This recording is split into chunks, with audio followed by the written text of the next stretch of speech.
दिलीप अण्णा असतील, शिंदे पाटील, त्याचप्रमाणे आबासाहेबजी थोरात असतील, या मंडळीने पुढाकार घेऊन त्यांच्यासोबत कार्य करणारी सर्व कार्यकर्ते मंडळी यांच्या नेतृत्वात आणि सर्व या भागातील पूज्यपाद सिद्धयोगी गगनगिरी महाराज यांचा भक्त परिवार एका जागी येऊन या भक्ती उत्सवाचं आयोजन अधिक मासाच्या पर्वावर संपन्न करत असतं. मला वाटतं 8वं पर्व यावर्षी संपन्न होत आहे आणि 8वं पर्व संपन्न होत असताना पहिल्या दिवसाची चिंतन सेवा माझ्या वाट्याला सद्गुरुनाथाच्या कृपेने तथा या उत्सवाचे नियोजक मार्गदर्शक महाराष्ट्रातील ख्यातकीर्त कीर्तनकार आदरणीय श्री हरिभक्तीपरायण निवृत्ती महाराज इंदुरीकर आदरणीय महाराज यांच्या आज्ञेतून आदरणीय हरिभक्तीपरायण आमचे किरण महाराज शेटे यांच्या संपर्कातून अचानकपणे ही सेवा करण्याचं सौभाग्य मला प्राप्त झालेलं आहे. ते आम्ही आधी काय पुढं काय विचारत नाही. किरण महाराजाचा फोन आला, हो कार्यक्रम एवढा मोठा असेल हेही मला माहीत नव्हतं, कार्यक्रमात काय अडचणी आल्या काय बदल झाले हेही मला माहीत नव्हतं. फक्त बाबाचा फोन आला, किरण महाराजाचा फोन आला 8 तारखेला. म्हटलं बाबा मी अधिक मासाच्या उत्तरार्धात कीर्तनच घेतलेले नाहीत, गुरुवारी तात्यांचा उत्सव चालू आहे, एक दिवशी येऊन जाईल, पण मी माझं सौभाग्य समजतो मला गगनगिरी बाबाच्या उत्सवात सेवा करण्याचं सौभाग्य मिळालं. तसा मी गगनगिरी महाराजाचा कृपापात्र आहे. त्याचं कारण सांगतो. मी मगाशी प्रस्तावनेत एक वाक्य वापरलं की सिद्ध आम्ही ऐकले, पण पाहिलेला सिद्ध म्हणजे आम्ही गगनगिरी महाराज आहे, डोळ्याने पाहिलेले सिद्ध. गगनगिरी महाराज शेवटच्या काळात थोडे आजारी होते आणि त्यांच्या शेवटच्या काळामध्ये म्हणजे निर्याणाच्या काळामध्ये, आता मला त्यांचं नाव आठवत नाही, पुण्यातले एक मोठे बिल्डर आहेत, त्यांनी मला आमंत्रित केलं होतं. रोज त्यांच्यासमोर कीर्तनं व्हायची पूज्य महाराजांच्या. तर अनेक भक्त काय असायचं, दिवसभर सगळ्यांना दर्शनाचा योग देणं शक्य नव्हतं. मग संध्याकाळची वेळ ठरवली होती, या वेळेत बाबा कुटियाच्या बाहेर येतील आणि सगळ्यांना दर्शन घडेल. जवळजवळ मला चांगलं आठवतं अशी खुर्ची ठेवलेली असायची आणि जवळजवळ 8 फुटाचं असं एक बॅरिकेड तयार केलेलं होतं आणि भक्त मंडळी त्या वेळेत यायची आणि दर्शन घेऊन जायची.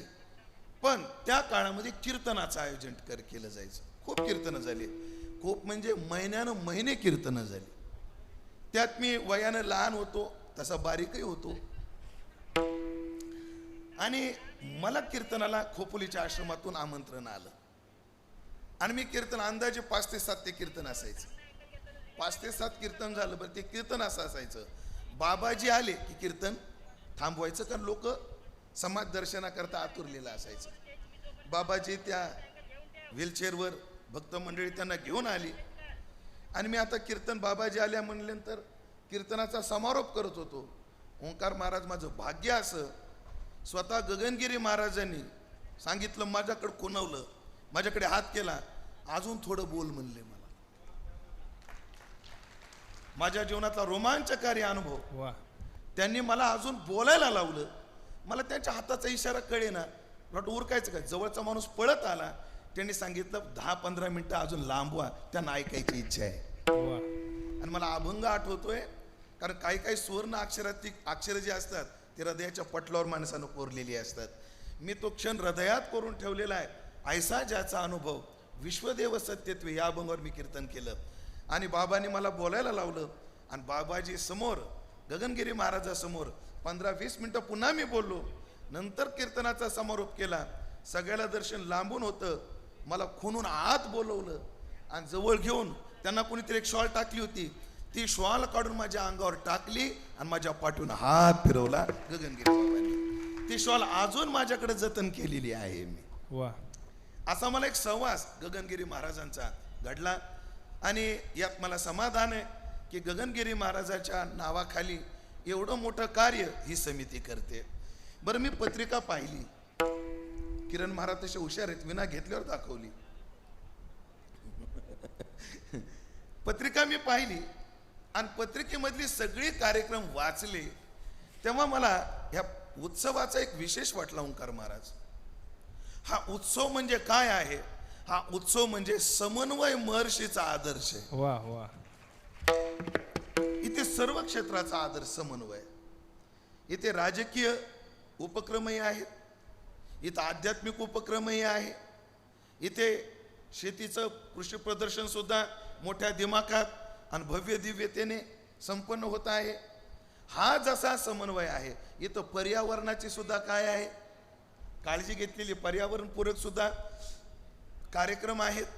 आणि त्याचबरोबर अनेक क्षेत्रातील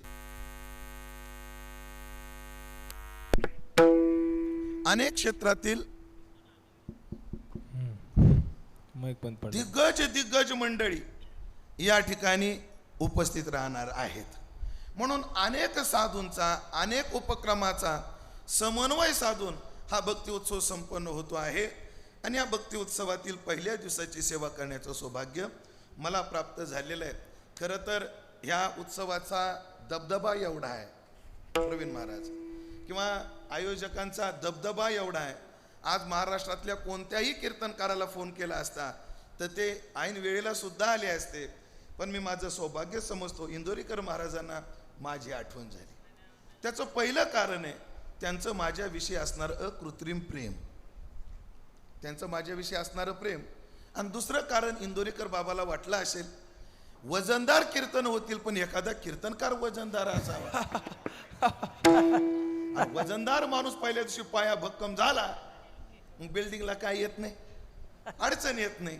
म्हणून भक्कम पायाचा माणूस त्याने ठरवला आणि मला आज्ञा केली. बरं, या कार्यक्रमात कोणतीच उणीव नाही, सर्वांगाने हा कार्यक्रम संपन्न आहे. आता बाकी अंगाने किती संपन्न आहे गाडीत बसल्यावर कळेल मला, असो.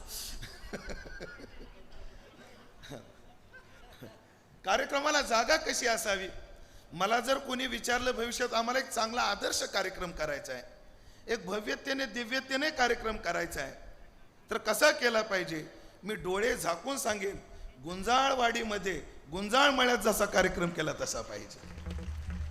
या ठिकाणचा मंडप, या ठिकाणचे कलाकार, या ठिकाणची सिस्टीम, आमचे आदरणीय पवार भाऊ आहेत, त्याचप्रमाणे आमचे सुनील भाऊ आहेत, दोघंही मला दिसत आहेत. आणि ही दोन माणसं दिसली, आमचे पवार भाऊ आणि आमचे बडंगे भाऊ, हे दोन माणसं एका जागी असली म्हणजे वारकरी संप्रदायातील माईक सिस्टीम मधले चंद्र सूर्य येते. वा, इथं कलाकाराला काही सांगावंच लागत नाही, म्हणावं लागत नाही. हा, आणि ते असं केल्याचा लय विचार बी करत नाहीत, हुशार आहेत ते. म्हणून अत्यंत गोड सगळे नियोजन आहे आणि कलाकार मंडळी सुंदर आहेत. शास्त्राचा एक संकेत आहे, प्रारंभ अल्प कर श्रेया. सुरुवात कधी बी थोडक्यात चांगली असते, सुरुवात कधी लांबवायची नसते. म्हणून अगदी आपल्या नियोजित वेळेमध्ये, बिलकुल वेळ न वाढवता अगदी नियोजित वेळेमध्ये चिंतन सेवा आपल्याला पूर्णत्वाकडे न्यायचे. मला किरण महाराज आल्याबरोबर म्हटले, महाराज कीर्तन जरी उशिरा चालू झालेलं असलं तरी कीर्तन लांबवायचं नाही, 7च्या पुढे एक शब्द बोलायचा नाही असं म्हणतात ते. पण दोन्हीचा मध्य गाठून आपण सेवा पूर्णत्वाकडे नेणार आहोत. फार गोड अभंग आज आपण चिंतनात निवडलाय की ज्या अभंगात तुकाराम महाराज संतांच्या विषयी तिन्ही प्रकारचं मंगलाचरण साधतायत. आपल्याकडं कोणतंही कार्य चालू करायच्या आधी मंगलपर चिंतन करण्याचा प्रघात आहे. आपण घेतलेलं कार्य निर्विघ्नपणे शेवटापर्यंत जावं या उद्देशातून मंगल आचरण करण्याची पद्धती आहे. आणि मग त्या मंगलाचरणाचे 3 प्रकार आहेत, वस्तुनिर्देश रूप मंगल, आशीर्वाद रूप मंगल आणि नमस्क्रिया रूप मंगल. 3 प्रकार आहेत. आराध्याच्या रूपाचा विचार, स्वरूपाचा विचार हे वस्तुनिर्देश रूप मंगल आहे. आराध्याकडे काही अपेक्षेचा विचार हे आशीर्वाद रूप मंगल आहे. आणि आराध्याला केलेला नमस्कार हे नमस्क्रिया रूप मंगल आहे. एका वाक्यात सांगतो, सुंदर ते ध्यान वस्तुनिर्देश रूप मंगलाचरण, आनंदाद्वय नित्य निरामय वस्तुनिर्देश रूप मंगलाचरण, पांडुरंगा करू प्रथम नमन हे नमस्क्रिया रूप मंगलाचरण आहे. आणि सदा माझे डोळे जडो तुझी मूर्ती हे आशीर्वाद रूप मंगलाचरण आहे. आज आपण देवाचं मंगलाचरण करत नाहीत, आज आपण संतांचं करतो. आणि तिन्हीचा त्रिवेणी संगम आहे. श्री शब्दातून वस्तुनिर्देश रूप मंगल आहे, माथा चरणावर या शब्दातून नमस्क्रिया रूप मंगल आहे, आणि सांभाळा उत्तरी शब्दातून आशीर्वाद रूप मंगलाचरण आहे. हे तिन्ही मंगलाचरण आहे. पण आज तुकाराम महाराज देवाला मंगल न करता संतांना का बरं करतात, त्याचं कारण आहे, देव जसा मंगल स्वरूप आहे तसे संत सुद्धा मंगल स्वरूप आहेत. संत संत जनाबाई महाराज विश्वमौली ज्ञानोबाराच्या संबंधानं एक शब्द वापरलाय. ज्ञानोबारायनी आपले सद्गुरुनाथ निवृत्तीनाथाकरता एक शब्द वापरला. हो, आगाये मंगळे कधामा. मंगलाचे तुम्ही काय आहात? धाम आहात. कोण म्हणतात? ज्ञानोबाराय निवृत्ती नाथा करता. आणि जनाबाई महाराज निवृत्तीनाथा करता काय म्हणतात? ज्ञानदेव मंगल मुनी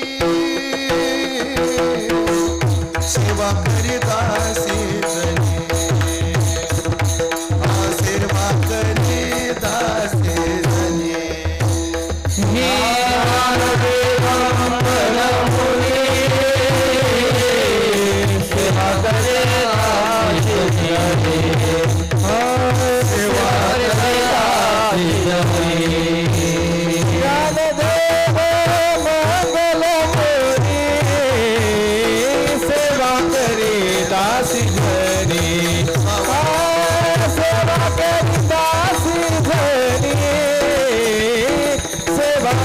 करीदासी जनी.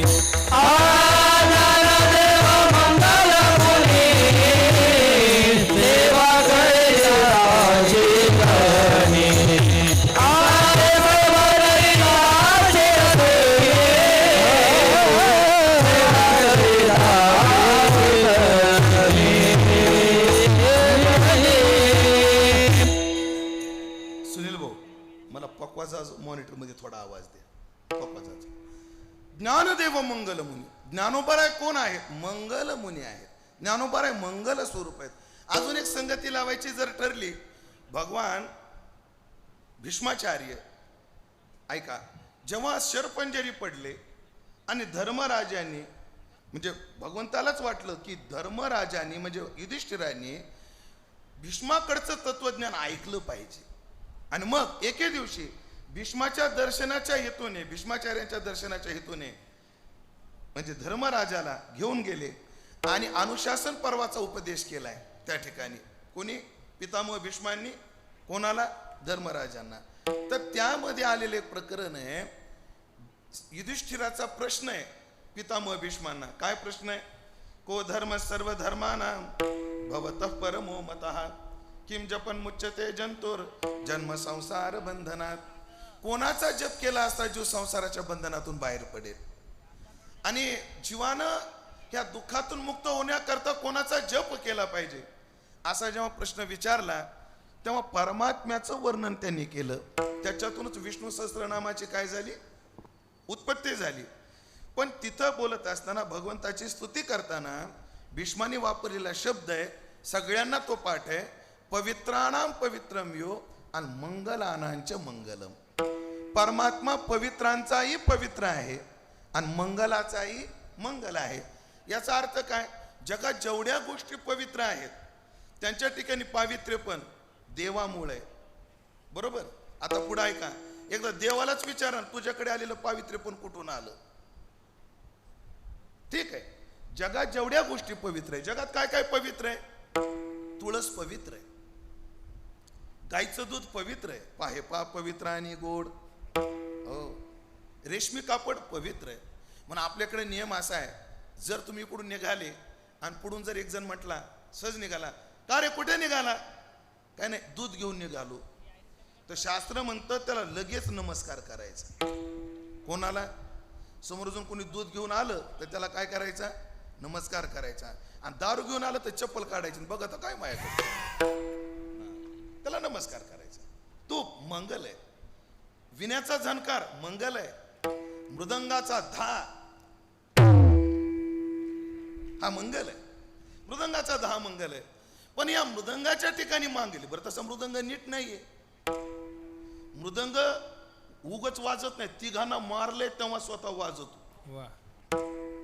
मृदंग तिघाचा मृत्यू जीव घेतो तेव्हा स्वतः वाजतो. पटवून देऊ का? थोडेसे महाराज, एका म्हशीला मारावं लागलं तेव्हा वादी झाली, एका सशाला मारावं लागलं तेव्हा पुडी झाली, आणि एका बोकडाला मारावं लागलं तेव्हा धूम झालं. एक बोकड, एक ससन, एक म्हैस मेली तेव्हा मृदंग वाजतो. म्हणून एक जण मला म्हटला, महाराज आम्हाला बोकडं खायची इच्छा नाही, पण तुम्हाला वारकऱ्याला धूमपान लागतं म्हणून खातो म्हणे आम्ही. म्हणलं तुझा फोटो दे, मला नित्यनेमा ठेवायचा आहे. अशी दिली तर आपलं पकवाजाच्या ठिकाणी. बरं हे कोण्या गुणाचं आहे महाराज? काळ तोंड. या बाजूला काय? काळ तोंड आहे. पण एवढं दलिंदर आहे, रंगाने असं का ना काळ, पण पावडर लावल्याशिवाय त्याला जमत नाही. नटायचा लय नाद याला. कोणाला? मी मृदंगाचं बोलते, मृदंगाचार्याचं नाही. मृदंगाचार्याला देवाने देतानाच रंग एवढा दिला, पावडरची कंपनी याच्याकडे पाहून तयार झाली असेल, अशी स्थिती आहे. हे रंगानं काळ, ते शायपूड, पण पावडर लावायचा भलताना. बरं एवढं आहे, प्रत्येक भाजनाला हजर, प्रत्येक कीर्तनाला हजर, पण एखादच धरीत नाही. धरतं का एखादच? बिलकुल एखादच धरत नाही, बिलकुल धरत नाही. कोणी खातं एकादशीच्या दिवशी सुद्धा, आहे ना? असं कुठं ऐकलंय का तुम्ही?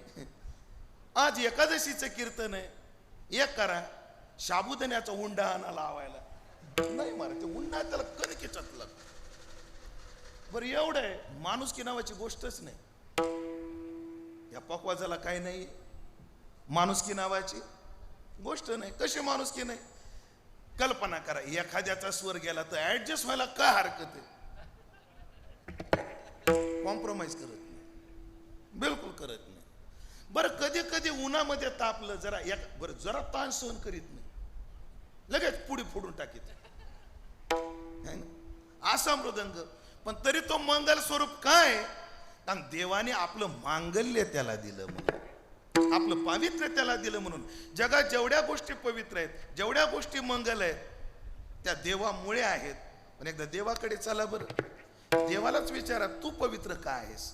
एकनाथी भागवतात देवाने सांगितलंय, मी का पवित्र आहे. ऐका, माझ्या ठाई जे पवित्र पण, लक्ष देऊन ऐका, माझ्या ठाई जे पवित्र पण, त्या भक्ताचे नावे जाण.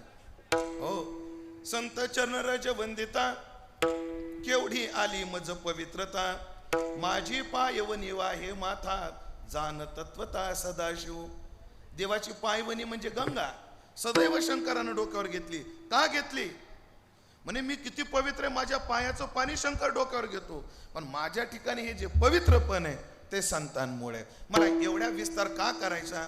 देव मंगल आहे, वादच नाही, पण त्याच्या ठिकाणी जे मांगल्य आहे ते कोणाचं आहे? कोणामुळे? ते संतांमुळे. मग मला असं म्हणायचंय, मग संत मंगल स्वरूप आहेत, त्याच्यामुळे देवाला जर मांगल्य असेल तर बीच मी मेरा चांद बाई देव कशाला? डायरेक्ट संतांकडे जाऊ ना आपण. एक कारण. दुसरं कारण सांगतो मंडळी तुम्हाला. दुसरं कारण, इथं माझ्या उजव्या हाताला माता माऊल्या आहेत. मला माता माऊल्याने एक विचारायचं. कल्पना करा, तुम्हाला लेकरू आहे, आमच्या वैद्य बाबाच्या भाषेत.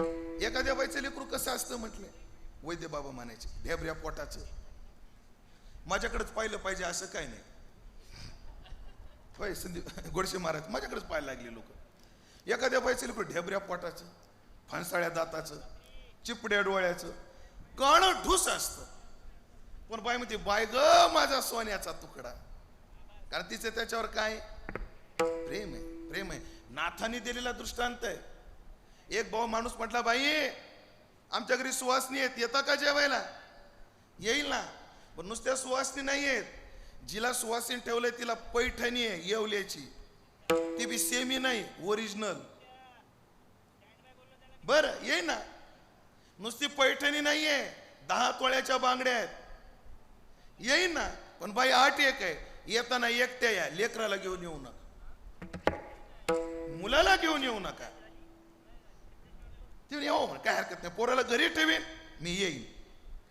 आणि मग ती बाई सुवासनीचा दिवस आला आणि त्या दिवसाला ती निघाली, पण लेकरू मागं लागलं. शेवटी तिनं विचार केला, लहान तर आहे, माझ्या ताटातले 2 घास खाईल, काय खाऊन खाऊन खाणार आहे. शेवटी लेकरू रडत होतं, आईला रावलं नाही. ती लेकराला घेऊन कुठे गेली? त्या सावकाराच्या घरी जेवायला गेली.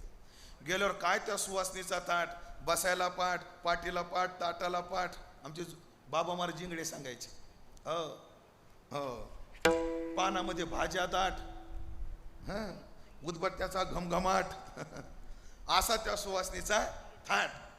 तेवढ्यात तिच्या शेजारी लेकरू येऊन बसलं.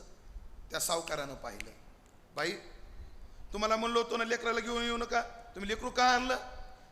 काय नाही सावकार, माग लागून आलं, रडू लागलं घरी म्हणून आणलं. आणि काय नाही, माझ्या ताटात थोडस खाईल, ते काळजी नका करू. नाही नाही बाई, त्याला घरी नेऊन सोडा, त्याला सोडा. त्याला सोडा म्हटल्याबरोबर त्या लेकराने आईला मिठी मारली. आई आई म्हणू का मम्मी म्हणू, कसं करू? आईच म्हणतो, आई म्हणतो. आई म्हणून आईला कडकडून मिठी मारली, आई आई. आणि महाराजा निष्ठूर सावकार, चला हो घरी, हो घरी, त्या लेकराला म्हणायचा. शेवटी त्या आईला तेवढी घट्ट मिठी मारायचा. शेवटी निष्ठूर सावकारानं त्या मुलाला हिसकाटून घेतलं, असं दिलं ढकलून, जा घरी. आणि मग ते लेकरू हाकालून दिलं, रडत रडत घरी गेलं.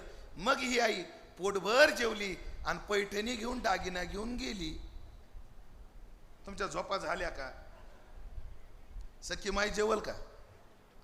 सखी माई जेवल का? सखी जेवणार नाही. तिला अरे 10 तोळ्याच्या पाटल्या, येवल्याची पैठणी, त्याला काडी लाव. आणि नुसती नाही लागली ते 100 घेऊन पेट्रोल आणून लाव.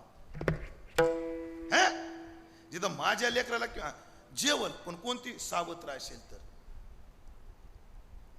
एक तुकोबरायचं प्रमाण आहे, माझी हिंमत होईना, पण तुम्ही जर परवानगी दिली तर सरळ म्हणतो.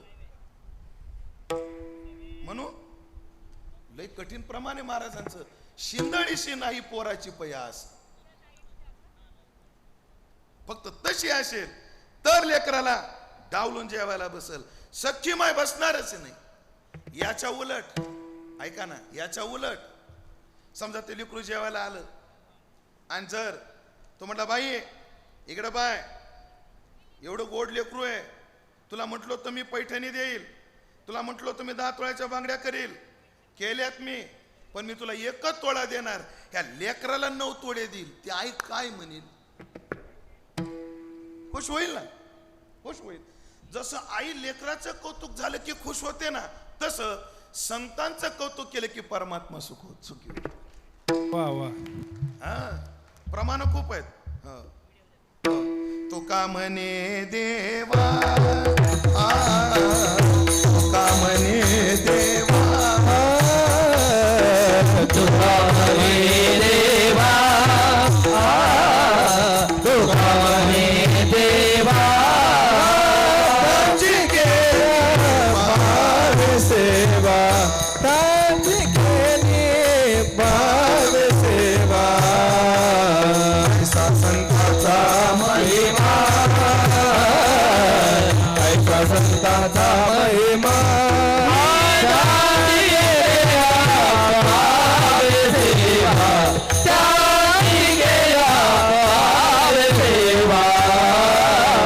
ऐसा संताचा महिमा,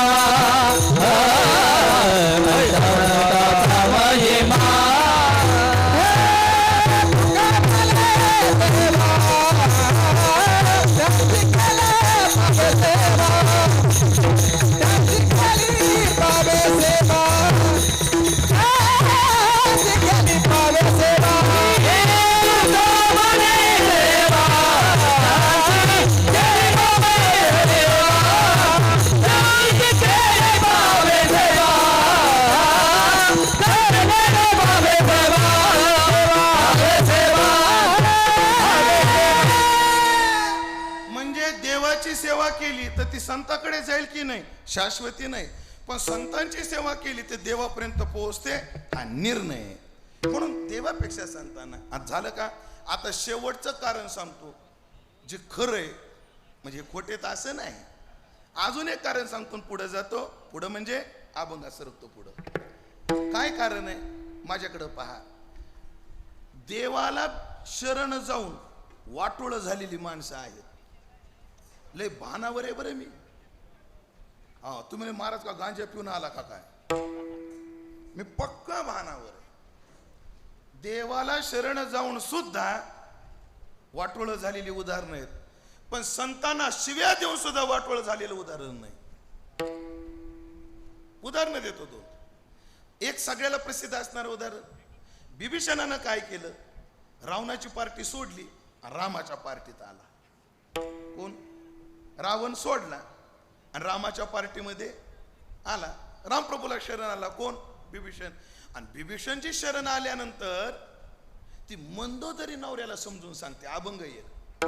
मंदोदरी बोले रावणाप्रती, स्वप्न देखील म्या मध्यरात्री. त्याच्यात चरण आहे. ती म्हणजे अहो कशाला, मला एक कोडं वाईट स्वप्न पडलंय, मला काही चांगलं लक्षण दिसत नाही. तुम्ही ह्या एकीच्या नादामध्ये 80,000 घालवताल. रावणाला बायका किती आहेत? 80 सहस्र जया सुंदर कामी. 80,000 बायकोचा नवरा रावण, तेवढ्याना पसवत होता बिचारा. पण एकीच्या नादात एवढ्या घालवताल. आणि एवढंच नाही, घर जाईल, दार जाईल, रेकर जातील, बाळ जातील, सोडून द्या तिचा नाद. हे वागणं बरं नव. संगमनेर जवळ असल्यामुळे आणि संगमनेर आताच पद्मश्रीने पुरस्कृत झालेला आहे. आहे की नाही? पद्मश्री मिळाला ना आमचे रघुनाथराव खेडकर, कला क्षेत्रातून त्यांना यावर्षी काय मिळाला? पद्मश्री मिळाला. हो. महाराज, आपण म्हणतो प्रचार होतोय, संप्रदायाचा प्रसार होतोय, पण अजून एक अभ्यास करा तुम्ही. अजून एकाही कीर्तनकाराला कीर्तनकार म्हणून शासनाकडून रुपया मिळालेला नाही. खरंय. हे जे मानधन मिळतात का आपल्याला, मानधन काय काय कीर्तनकाराला मिळतात, ते शासकीय मानधन, ते तुम्हाला वारकरी म्हणून मिळत नाही, कलाकार म्हणून मिळतात. अजूनही एकाही कीर्तनकाराला कीर्तनकार म्हणून ना पद्म, ना पद्मविभूषण, ना पद्मश्री मिळालाय.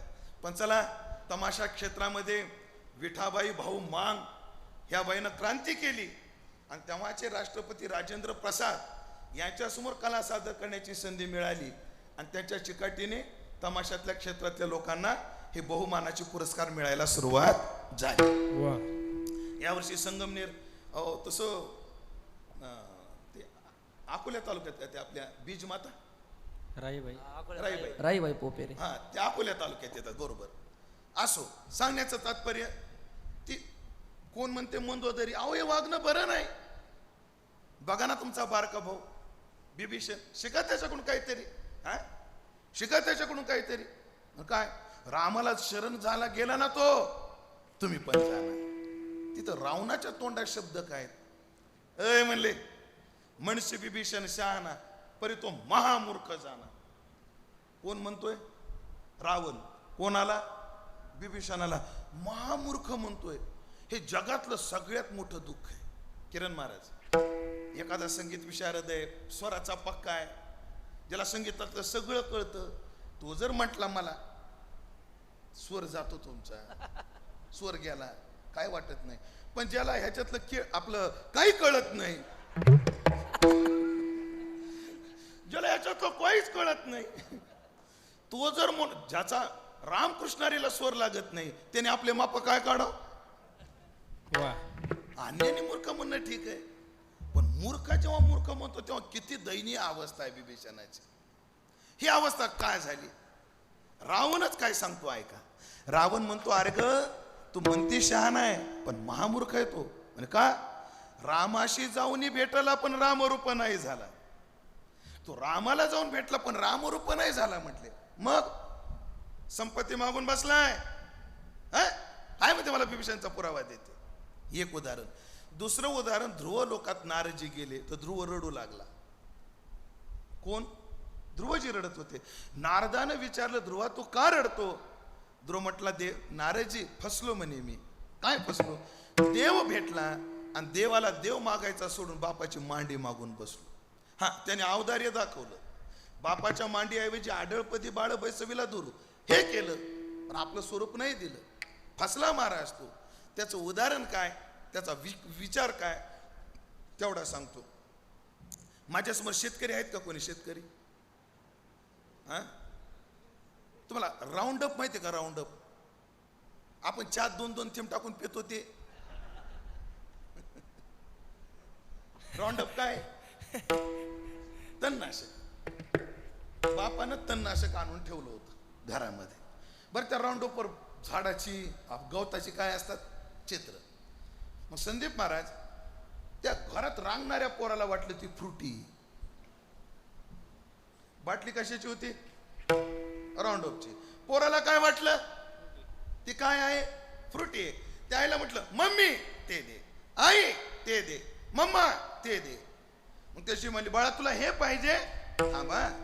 मग ती काय केलं, तिनं घरातून कप आणला, राऊंडअपची बाटली उघडली, कपात ओतली आणि पे म्हणली. ते पोरग पेलं.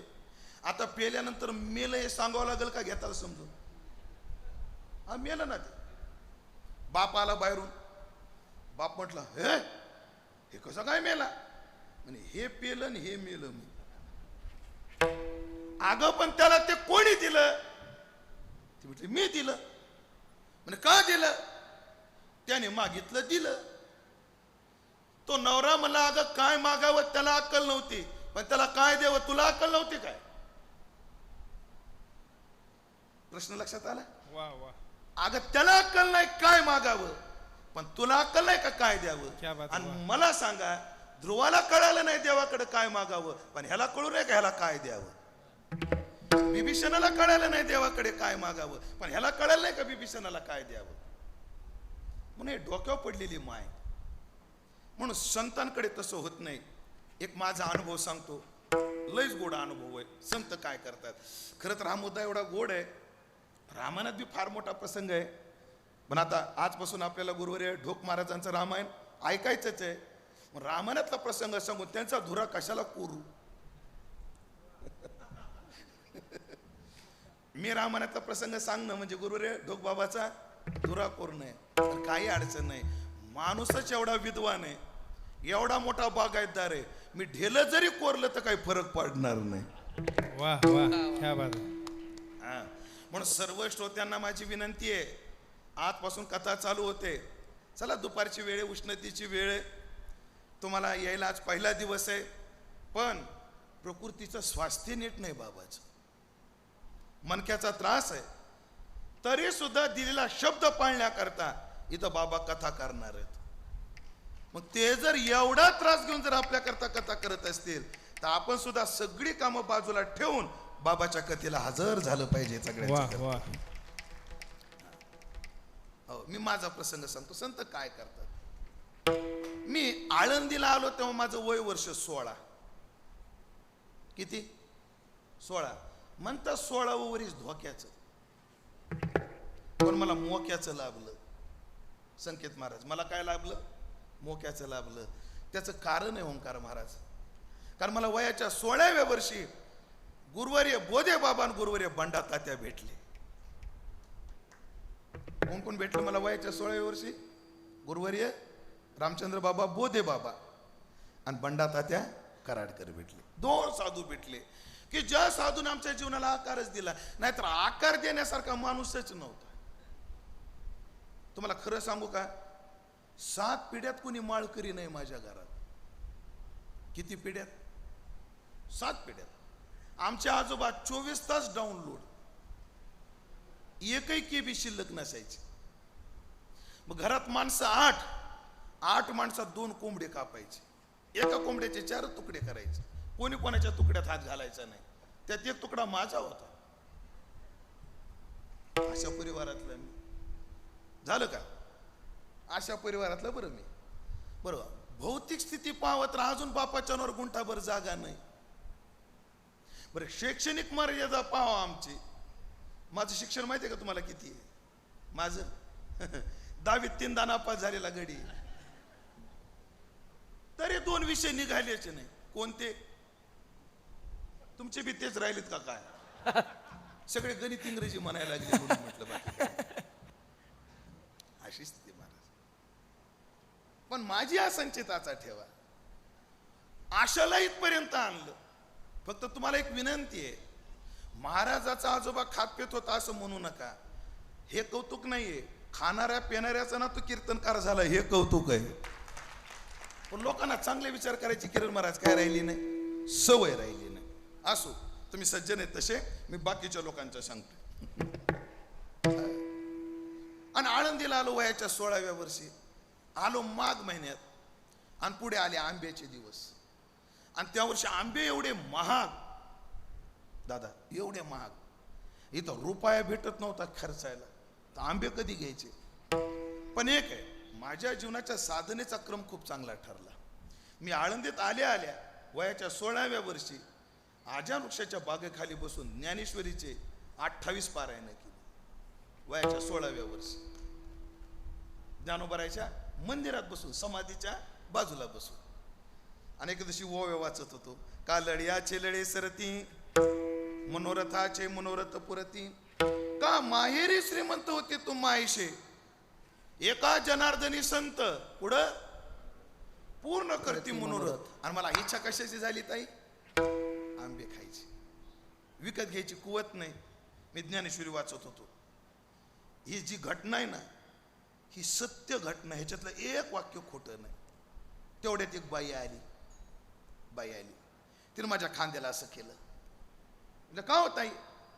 म्हणे ताई महाराज तुम्ही इथेच असता का मंदिरात? म्हटलं हो. अहो माझा नियम आहे हो, ज्ञानोबाराला आंबे वाहिल्याशिवाय मी आंबे खात नाही.